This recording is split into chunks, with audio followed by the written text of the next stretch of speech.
মার্কিন মহাকাশ গবেষণা সংস্থা নাসার আর্টেমিস চুক্তিতে স্বাক্ষর করায় বাংলাদেশকে স্বাগত জানিয়েছে যুক্তরাষ্ট্র।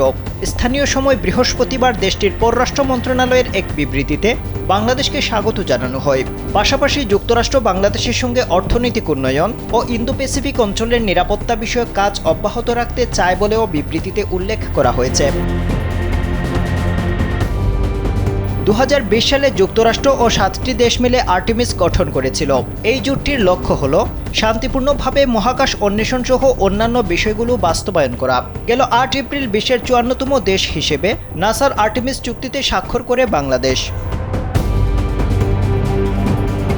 মার্কিন পররাষ্ট্র মন্ত্রণালয়ের বিবৃতিতে বলা হয়েছে, 2025 সালের 8 এপ্রিল বিনিয়োগ সম্মেলনে বাংলাদেশ আর্টেমিস চুক্তির 54তম স্বাক্ষরকারী দেশ হয়। এতে বাংলাদেশে নিযুক্ত যুক্তরাষ্ট্রের চার্জ ডি অ্যাফেয়ার্স ট্রেডি জ্যাকবসনের উপস্থিতিতে বাংলাদেশ সরকারের পক্ষে আর্টেমিস চুক্তিতে স্বাক্ষর করেন দেশটির প্রতিরক্ষা মন্ত্রণালয়ের সচিব মোহাম্মদ আশরাফ উদ্দিন।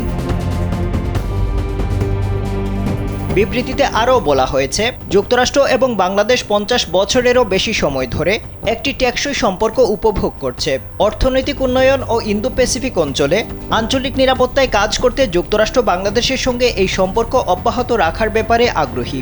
বাংলাদেশের আর্টেমিস চুক্তিতে স্বাক্ষর করায় বোঝা যায়, ঢাকা এমন একটি ক্রমবর্ধমান জোটে যোগ দিতে ইচ্ছুক যারা মহাকাশে শান্তিপূর্ণ অন্বেষণের স্বপ্ন দেখে।